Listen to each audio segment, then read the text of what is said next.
Everyone, welcome back to my channel A to Z IAS। I am doctor Ridhi और आज से हम class 6 की ज्योग्राफी स्टार्ट कर रहे हैं। हिस्ट्री ऑलरेडी हमारी कंप्लीट हो गई है क्लास 6 की।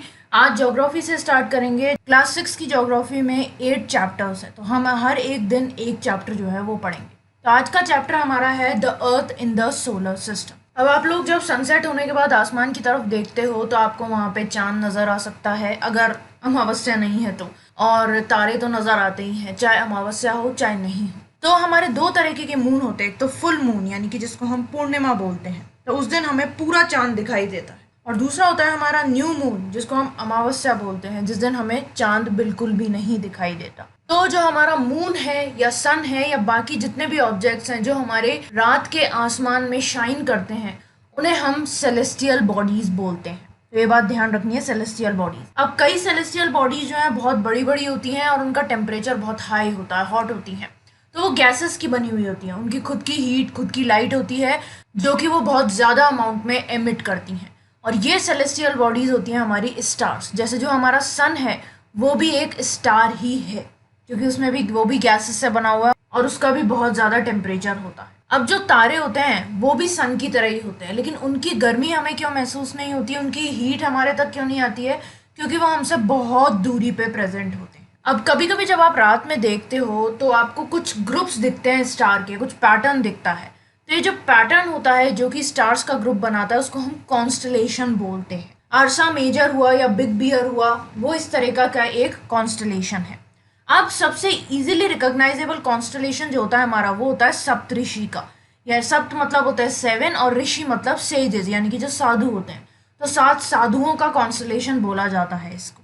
अब ये 7 स्टार्स का ग्रुप होता है जो कि अर्सा मेजर कॉन्स्टलेशन का एक पार्ट बनाता है। अब पुराने ज़माने में क्या होता था, जब रात हो जाती थी तो ऑब्वियसली उस समय मोबाइल या GPS का ऑप्शन तो था नहीं हमारे पास।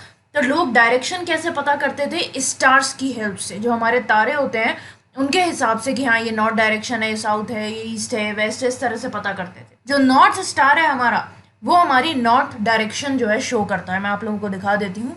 ये देखो, ये जो हमारा स्टार दिखाई दे रहा है आपको, ये नॉर्थ स्टार है। इसको हम पोल स्टार भी बोलते हैं। ये हमेशा स्काई में एक ही पोजीशन में रहता है, इसीलिए इसके हिसाब से हम डायरेक्शन जो है वो पता कर सकते हैं।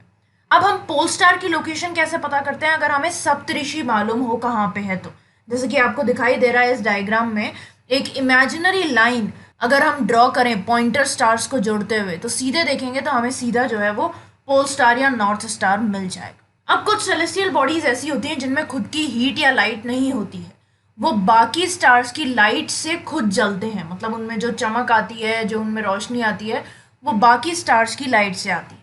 तो इस तरह की सेलेस्टियल बॉडीज को हम क्या बोलते हैं? प्लैनेट्स, जिसपे हम रहते भी हैं। अब जो वर्ड है प्लैनेट, वो ग्रीक वर्ड प्लैनेटाई से आया है। यहाँ पे लिख रही हूँ मैं प्लैनेटाई। प्लैनेटाई का मतलब होता है वॉन्डरर्स, मतलब जो इधर से उधर घूमते रहते हैं वो। अब अर्थ ऐसा प्लैनेट है जहाँ पे हम रहते हैं। अर्थ के पास हीट और लाइट जो है वो किससे आ रही है? सन से, क्योंकि सन हमारा सबसे नियरेस्ट स्टार है। अब जो मून हम देखते हैं वो एक सैटेलाइट की तरह है, वो हमारे अर्थ का कंपेनियन है और अर्थ के चारों तरफ घूमता रहता है। अब जैसे हमारी अर्थ है वैसे बाकी और भी हमारे प्लैनेट्स हैं जिनको हीट और लाइट जो है वो सन से मिलती है, और उनमें काफ़ी सारों के पास मून्स भी हैं। और एक और इंटरेस्टिंग बात है, अर्थ का तो सिर्फ एक ही मून है। अगर हम जुपिटर, सैटर्न इनका देखेंगे तो इनके बहुत सारे मून्स हैं। तो आप लोग मुझे कमेंट सेक्शन में बताओगे कि हाईएस्ट नंबर ऑफ मून्स जो है वो किस प्लैनेट के हैं। ओके, अब आते हैं हमारे सोलर सिस्टम पे। सन जो है हमारा, उसके अलावा 8 प्लैनेट्स, सैटेलाइट्स यानी कि जो मून्स हैं हमारे, और बाकी सेलेस्टियल बॉडीज जिसमें हमारे एस्ट्रॉइड्स और मीटियोरॉइड्स आते हैं, ये सब मिला के सोलर सिस्टम बनाते हैं। तो सिर्फ सन और प्लैनेट्स ही नहीं है हमारे सोलर सिस्टम में, सन, प्लैनेट्स, मून, एस्टेरॉइड्स और मीटियोरॉइड्स, ये सब हैं हमारे सोलर सिस्टम। सोलर सिस्टम का मैं आप लोगों को डायग्राम दिखा रही हूँ यहाँ पे। ये देखो, ये हमारा सन है, ये हमारे 8 प्लैनेट्स हैं, Mercury, Venus, Earth, Mars, Jupiter, Saturn, Uranus, Neptune. Pluto जो है उसे भी पहले प्लैनेट माना जाता था, लेकिन बाद में उसको प्लैनेट की कैटेगरी से हटा दिया। इसके अलावा ये एस्टेरॉइड बेल्ट है हमारी, जो मार्स और जुपिटर के बीच में होती है, और ये हमारी कुइपर बेल्ट है जो कि नेपच्यून के बाद में आती है। तो ये सब हमारा मिल मिला के सोलर सिस्टम बनाते हैं। क्लियर है? अब आते हैं हमारे क्विक फैक्ट पे। जुपिटर, सैटर्न और यूरेनस जो हैं, इन तीनों में ही रिंग्स होती हैं इनके चारों तरफ। देखो मैं दिखा देती हूँ आपको। ये देखो, ये रहा हमारा सैटर्न, ये रहा यूरेनस की पतली सी रिंग, और जुपिटर में भी होती है लेकिन दिखती नहीं है इतनी ज़्यादा क्लियर। सबसे ज़्यादा क्लियर रिंग हमें सैटर्न में दिखती है, लेकिन इन तीनों में ही हमारे रिंग्स प्रेजेंट होती हैं। अब ये जो रिंग्स होती हैं किस चीज़ की बनी होती है? डेब्रिस की, जो भी वहाँ पे कूड़ा करकट है एक तरह से, उसकी बेल्ट बन जाती है ये इनके अराउंड। ये रिंग्स जो है वो हम अर्थ से देख सकते हैं अगर हमारे पास अच्छे टेलीस्कोप्स हो तो, ठीक है। अब डू यू नो पे आते हैं। सोल वर्ड जो है रोमन माइथोलॉजी में वो होता है सन गॉड, और सोलर मतलब होता है रिलेटेड टू द सन, इसीलिए जो सन की फैमिली है उसको हम बोलते हैं सोलार सिस्टम। अब आते हैं हमारे नेक्स्ट टॉपिक पे जो कि है सन के बारे में। अब सन जो है हमारा वो सोलर सिस्टम के सेंटर में प्रेजेंट होता है, बहुत बड़ा है ये, और बहुत ज़्यादा एक्सट्रीमली जो हॉट गैसेस होती हैं उनका बना हुआ रहता है। अब जो हमारा सन है वो ऐसा पुलिंग फोर्स प्रोवाइड करता है जिसके थ्रू हमारा पूरा सोलर सिस्टम जो है वो बंद के रहता है। सन जो है वो पूरे सोलर सिस्टम का अल्टीमेट सोर्स है हीट और लाइट का, कोई और सोर्स नहीं है, सिर्फ सन ही वो सोर्स है। अब सन की जो गर्मी हम तक आती है वो तो कुछ भी नहीं है, उससे भी कई गुना गर्म है वो, लेकिन इसलिए नहीं होती हमें उसकी गर्मी इतनी ज़्यादा महसूस क्योंकि हमसे यानी कि अर्थ से लगभग 150 मिलियन किलोमीटर्स दूर है सन। तो जितनी उसकी एक्चुअल में हीट है वो हमें नहीं महसूस होती। हालांकि गर्मियों के दिन चल रहे हैं तो अभी ऑलरेडी बहुत ज़्यादा गर्मी हो रही है, लेकिन अगर आप सन के पास जाओगे ना तो आप सहन ही नहीं कर पाओगे, इतनी ज़्यादा हीट होती। क्लियर है। अब चलते हैं हमारे प्लैनेट्स पे। 8 प्लैनेट्स हैं हमारे सोलर सिस्टम में। सन के डिस्टेंस के अकॉर्डिंग उनको क्लासिफाई किया गया है Mercury, then Venus, then Earth, then Mars, Jupiter, Saturn, Uranus और नेपच्यून। वैसे तो ईजी है इनको याद करना, अगर नहीं याद हो रहे हैं तो एक निमोनिक बता रही हूँ वो याद कर लेना। तो एम के लिए क्या हो जाएगा? माई, फिर वी का हो जाएगा वेरी, देन अर्थ के लिए रखेंगे हम efficient, my very efficient, then Mars के लिए मदर, देन जुपिटर के लिए जस्ट, सैटर्न के लिए सर्व्ड, यूरेनस के लिए अस और नेपच्यून के लिए नट्स।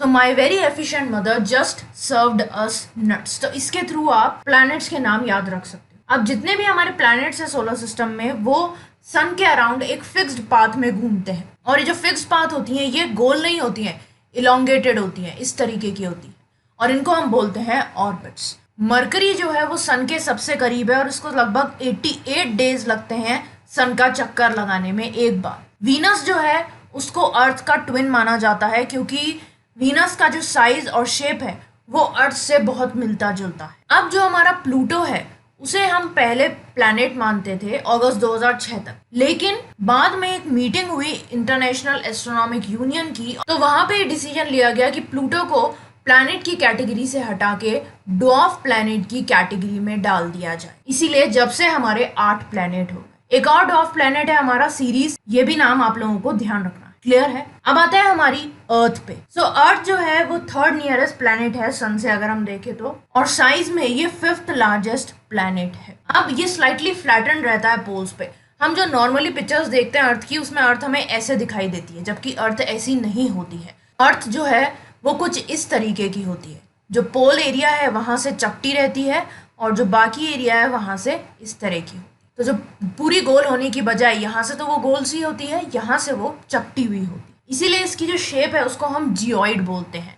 तो कहीं भी अगर जियोइड वर्ड आता है तो इसका मतलब अर्थ लाइक शेप है उस particular object. Now conditions favourable to support life are probably found only on the earth. अब ऐसी कंडीशंस जो कि हमारी लाइफ को सपोर्ट करें सिर्फ हमें धरती यानी कि अर्थ पे ही मिलती है। अर्थ ना बहुत ठंडी है ना बहुत ज्यादा गर्म है, एक बिल्कुल सही डिस्टेंस पे प्रेजेंट है ये सन के। यहाँ पे वाटर है, एयर है, जो कि हमारे सर्वाइवल के लिए बहुत इंपॉर्टेंट है। अब जो यहाँ पे एयर है उसमें लाइफ सपोर्टिंग गैसेस भी हैं जैसे ऑक्सीजन वगैरह। अगर ऑक्सीजन नहीं हो तो हम बच ही नहीं पाए। इन्हीं रीजंस की वजह से अर्थ जो है वो एक यूनिक प्लैनेट बनाता है सोलर सिस्टम का। अगर हम आउटर स्पेस से देखें, मतलब अगर हम चांद से देखें या किसी और प्लैनेट पे जाके अर्थ को देखते हैं तो अर्थ हमें ब्लू कलर की दिखाई देती है। क्यों?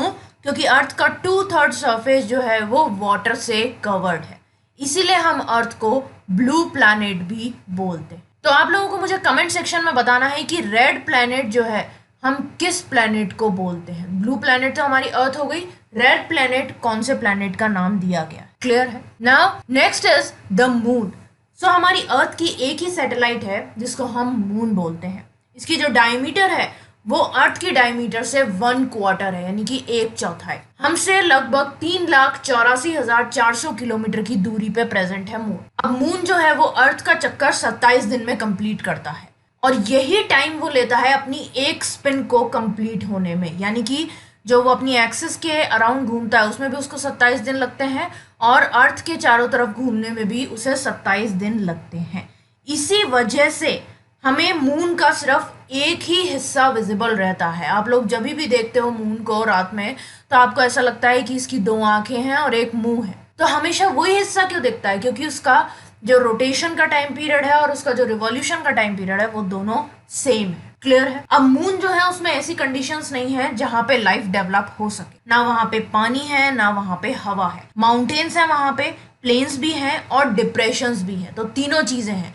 जो हमारा प्लेन है सरफेस वो भी है, एलिवेशन भी है जो कि माउंटेन की फॉर्म में है, और डिप्रेशन भी यानी कि गड्ढे भी है। अब ये तीनों चीजें जो हैं वो मून के सरफेस पे शेडो कास्ट करती हैं, और वही चीज हमें दूर से दिखाई देती। क्लियर है? अब आते हैं हमारे एक और क्विक फैक्ट पे जो कि है मून के बारे में। सो नील आर्मस्ट्रॉन्ग ऐसे पहले इंसान थे जिन्होंने चांद पे अपना कदम रखा था, और ये काम कब हुआ था? 21 जुलाई 1969 को। इसके अलावा जो लाइट है हमारी वो लगभग 3 लाख किलोमीटर पर सेकंड के हिसाब से ट्रेवल करती है, इतनी ज्यादा स्पीड होती है। लेकिन फिर भी इतनी ज्यादा स्पीड होते हुए भी जो लाइट है हमारे सूरज की, उसे अर्थ तक पहुंचने में 8 मिनट लगते हैं। तो ये सोचो, 1 सेकंड में उसने 3 लाख डिस्टेंस कवर कर लिया, 3 लाख किलोमीटर। तो 8 मिनट में यानी कि 480 सेकेंड्स में वो कितना करेगी? तो इतना ज्यादा डिस्टेंस जो है अर्थ का सन से हो जाए। क्लियर है? अब हमने सैटेलाइट की बात करी, तो एक डिफरेंस पढ़ लेते हैं छोटा सा, ह्यूमन मेड सैटेलाइट और नेचुरल सैटेलाइट के बारे में। सो सैटेलाइट जो है वो एक सेलेस्टियल बॉडी होती है जो कि प्लैनेट्स के अराउंड घूमती है, उसी तरीके से जैसे कि प्लैनेट्स जो है वो सन के अराउंड घूम रहे हैं। समझ में आ गया? तो ये सन है, इसके अराउंड हमारे प्लैनेट्स घूम रहे हैं, और इन प्लैनेट्स के अराउंड हमारी सैटेलाइट्स घूमती है। दूसरी तरफ जो ह्यूमन मेड सैटेलाइट होती है वो एक आर्टिफिशियल बॉडी होती है। इसे हमारे साइंटिस्ट डिजाइन करते हैं इंफॉर्मेशन गैदर करने के लिए। किसके बारे में? जो यूनिवर्स है हमारा उसके लिए, या फिर कभी कभी हम कम्युनिकेशन के लिए भी सैटेलाइट्स का यूज करते हैं। अब जो सैटेलाइट्स है उनको एक रॉकेट कैरी करके लेके जाता है और जो अर्थ के अराउंड ऑर्बिट है उसमें प्लेस कर देता है। तो ये आपको एक पिक्चर दिखाई दे रही है, इसमें क्या है? ये हमारा रॉकेट है जिसके अंदर सैटेलाइट है। तो ये लॉन्च किया गया, थोड़ी देर बाद जब अपनी डेजिग्नेटेड पोजीशन पे पहुंचने वाला था तो जो रॉकेट है वो सैटेलाइट से अलग हो जाता है और अर्थ पे आके गिर जाता है, और सैटेलाइट जो है हमारी वो ऑर्बिट में एंटर कर जाती है। क्लियर है? अब कुछ इंडियन सैटेलाइट्स के नाम बता रही हूँ जो कि अभी स्पेस में चल रही हैं हमारी, इनसेट, IRS और एड्यूसेट। और भी बहुत सारी हैं, ये तो बहुत कम है, तो 3 ही नाम है यहाँ पे दिए गए। और भी बहुत सारी ऐसे सैटेलाइट्स हैं जो कि इंडिया ने और बाकी कंट्रीज ने भेज रखी। क्लियर है? अब आते हैं हमारे नेक्स्ट टॉपिक पे जो कि है एस्टेरॉइड्स। सो स्टार्स, प्लैनेट्स और सैटेलाइट्स के अलावा कुछ और भी छोटी छोटी बॉडीज होती हैं जो कि सन के अराउंड मूव करती हैं, और इन छोटी छोटी बॉडीज को हमने नाम दिया है एस्टेरॉइड्स। एस्टेरॉइड बेल्ट मैंने आप लोगों को दिखाई थी, 2 कौन से प्लैनेट्स के बीच में थी? वो मार्स और जुपिटर के बीच में। तो ये बात ध्यान रखनी है, इस तरह का क्वेश्चन आ सकता है कि asteroid belt is present between which 2 planets? तो मार्स और जुपिटर के बीच में प्रेजेंट होती है। इसको आप एक और तरीके से याद रख सकते हो, जो हमारे स्टार्टिंग के 4 प्लैनेट्स यानी कि मरकरी, वीनस, अर्थ, मार्स, उनको हम इनर प्लैनेट्स बोलते हैं, और जो हमारे लास्ट के 4 प्लैनेट्स हैं यानी कि जुपिटर, सैटर्न, नेपच्यून और यूरेनस, उन्हें हम आउटर प्लैनेट्स बोलते हैं। तो जो हमारी एस्टेरॉइड बेल्ट है वो इन दोनों प्लैनेट्स के इंटरसेक्शन पे आती है, यानी कि इनर प्लैनेट्स इधर रह जाते हैं और आउटर प्लैनेट्स दूसरी तरफ रह जाते हैं। तो इस तरीके से भी आप याद रख सकते हो। क्लियर है? अब साइंटिस्ट का ऐसा मानना है कि जो एस्टेरॉइड्स हैं वो प्लैनेट का ही हिस्सा हुआ करते थे, लेकिन बहुत साल पहले जो प्लैनेट्स हैं वो एक्सप्लोड हो गए और उनके छोटे छोटे टुकड़े हो गए जो कि एस्टेरॉइड बेल्ट में आके जमा हो। ठीक है? ये आपको जो दिखाई दे रहे हैं, देखो ये तो हमारी अर्थ है और ये एस्टेरॉइड है। तो एस्टेरॉइड वैसे टाइनी बॉडीज होती है अगर हम बाकी सेलेस्टियल बॉडीज से इनको कंपेयर करें, लेकिन उनका साइज भी बहुत बड़ा होता है। देन नेक्स्ट आता है हमारा मीटियोरॉइड्स। सो जो स्मॉल पीसेस होते हैं रॉक्स के जो कि सन के अराउंड मूव करते हैं उनको हम बोलते हैं मीटियोरॉइड्स। कभी कभी क्या होता है, जो मीटियोरॉइड्स हैं वो अर्थ के बहुत पास आ जाती हैं और अंदर आने की कोशिश करती हैं। तो इस एंटरिंग के प्रोसेस में एयर की वजह से जो फ्रिक्शन क्रिएट होता है उससे वो हीट अप हो जाती हैं और जल जाती हैं, जिससे एक फ्लैश जो होता है लाइट का वो आता है, जिसको आप मीटियोर शावर बोलते हो, उसी टाइप की कुछ चीज़ है। अब कभी कभी जो मीटियोर है वो पूरी तरीके से बर्न नहीं हो पाता, जल नहीं पाता और अर्थ पे गिर जाता है, और जहाँ पे वो गिरता है वहाँ पे एक बड़ा सा गड्ढा जो है वो बन जाता है। जो भी शेप उसकी है, जो भी साइज उसका है, उसी साइज का गड्ढा वहाँ पे बन जाता है। क्लियर है? अब आते हैं हमारे नेक्स्ट टॉपिक पे, जो कि है गैलेक्सी के बारे में। सो गैलेक्सी क्या होती है? गैलेक्सी एक ऐसी चीज है जिसमें हमारा सोलर सिस्टम प्रेजेंट होता है। तो गैलेक्सी जो है वो एक ह्यूज सिस्टम है जिसमें हमारे बहुत सारे स्टार्स हैं, डस्ट और गैसेस के क्लाउड्स हैं, और उसके अलावा हमारा सोलर सिस्टम भी। सो हमारी जो गैलेक्सी है जिसमें हमारा सोलर सिस्टम प्रेजेंट है, उसको हम बोलते हैं मिल्की वे गैलेक्सी, जिसका आपको पिक्चर दिखाई दे रहा है। ये मिल्की वे गैलेक्सी है हमारी। इसको हम आकाश गंगा भी बोलते हैं। इसको आकाश गंगा का नाम क्यों दिया? क्योंकि आसमान में ये एक वाइट कलर के बैंड की तरह दिखाई देती है। तो एंशंट इंडिया में लोगों का ये मानना था कि ये एक रिवर ऑफ लाइट है, यानी कि रोशनी की नदी है जो कि स्काई में यानी कि आसमान में फ्लो कर रही, इसलिए इसको नाम दिया गया आकाश गंगा। अब ये तो हो गई हमारी एक गैलेक्सी। बहुत सारी ऐसी गैलेक्सीज जो होती हैं, मिलियंस ऑफ सच गैलेक्सीज, वो कुल मिला के हमारा एक यूनिवर्स बनाती है। तो आप ये सोच सकते हो कि ऑलरेडी हमारा सोलर सिस्टम इतना बड़ा है, फिर मिल्की वे गैलेक्सी खुद कितनी बड़ी होगी, और इस तरीके की मिलियंस गैलेक्सी हैं जो कि हमारे यूनिवर्स को बनाती है। तो यूनिवर्स कितना ज़्यादा बड़ा होगा। सो अगर हम यूनिवर्स को एज अ बॉल देखें, तो अगर हम अपना अस्तित्व देखें, तो एक पिन पॉइंट के बराबर भी हमारा एग्जिस्टेंस नहीं होगा। क्लियर है ये चीज़? तो ये हो गया हमारा फर्स्ट चैप्टर जिसमें हमने अर्थ और सोलर सिस्टम के बारे में बात की। नेक्स्ट जो चैप्टर रहेगा उसमें हम लॉन्गिट्यूड्स और लैटिट्यूड्स के बारे में डिटेल में डिस्कस करें। तो मैं होप करती हूँ कि आपको ये वाला चैप्टर अच्छी तरीके से समझ में आ गया होगा। कोई भी डाउट है अगर आप लोगों का, तो आप कमेंट सेक्शन में मुझसे पूछ सकते हैं। इसके अलावा इस लेक्चर की पीडीएफ जो है वो आपको मेरे टेलीग्राम ग्रुप पे मिल जाएगी, जिसका लिंक मैं डिस्क्रिप्शन बॉक्स में दे दिया है। तो उसे ज्वाइन करना मत भूलना। और अगर आप लोगों को ये वीडियो इन्फॉर्मेटिव लगा हो, सो बेल आइकन को प्रेस करना मत भूलना, जिससे आप लोगों को आगे भी इसी तरीके के इन्फॉर्मेटिव वीडियोस मिलते रहें। ओके, सो आज के लिए बस इतना ही। That's all for today guys. Thanks for watching. Have a nice day.